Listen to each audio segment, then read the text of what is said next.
अटल इच्छा झलकती थी। जब देवगण आश्रम पहुंचे तो वे अपनी दिव्य आभा के साथ भी नम्रता से दधीचि के सम्मुख खड़े हुए। विष्णु ने और इंद्र ने विनम्रता से कहा कि संसार को रक्षा की आवश्यकता है, पर वृत्रि का कवच अमोघ है। तब दधीचि ने निर्भय स्वर में कहा, यदि मेरा शरीर ही देवों की रक्षा कर सके तो मैं अपना शरीर समर्पित कर दूंगा। उनके इस वचन में न केवल त्याग था, बल्कि एक ऐसी भक्ति और साहस कि सब देवगण चुप रह गए और आंसू सा पवित्र मौन छा गया। यज्ञ कुंड के समीप रीति रिवाज के साथ वह पवित्र अनुष्ठान संपन्न हुआ। दधीचि ने शांति से लेटकर अपने जीवन समर्पण का निर्णय पूरा किया। वहां कोई क्रूरता नहीं थी, केवल गरिमा, श्रद्धा और आध्यात्मिक प्रकाश की अनुभूति।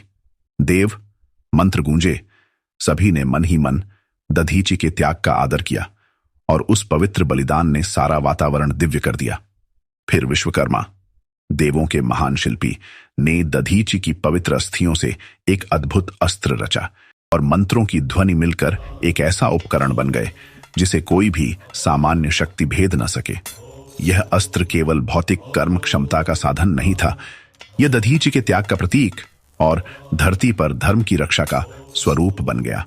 अंततः इंद्र उस अस्त्र को लेकर मैदान में निकले। वृत्रि और इंद्र के बीच हुआ युद्ध आशियों की प्रशंसा और देवताओं की आशा से भरा रहा। बिजली की गड़गड़ाहट, अस्त्र की चमक और धरती का हिलना, जैसे सबने मिलकर एक महायुद्ध का दृश्य रचा। और जब इंद्र ने वह प्रहार किया तो वृत्रि पराजित हुआ। उसकी शक्तियां क्षीण हो गईं और प्रकृति धीरे धीरे पुनः अपने जीवन रूप में लौट आई। विजय के बाद देव और मुनि मिलकर आशी दधीचि के त्याग का सम्मान कर नमन करने लगे। नदियां फिर से बहने लगीं, वृक्ष हरे भरे हुए और जीवन की लय लौट आई। किसी भव्यता का प्रदर्शन न था, केवल एक सूक्ष्म परंतु दिव्य स्मारक जो दधीचि के त्याग और साहस की स्वीकृति था। सबने मिलकर भक्ति, गीत गाए और शांति का वातावरण छा गया।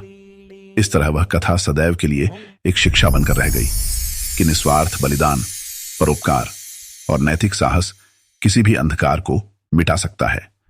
आरषि दधीचि की भावना ने यह सिखाया कि जब कोई अपनी आत्मा से देता है तो संसार में पुनरुत्थान अवश्य होता है।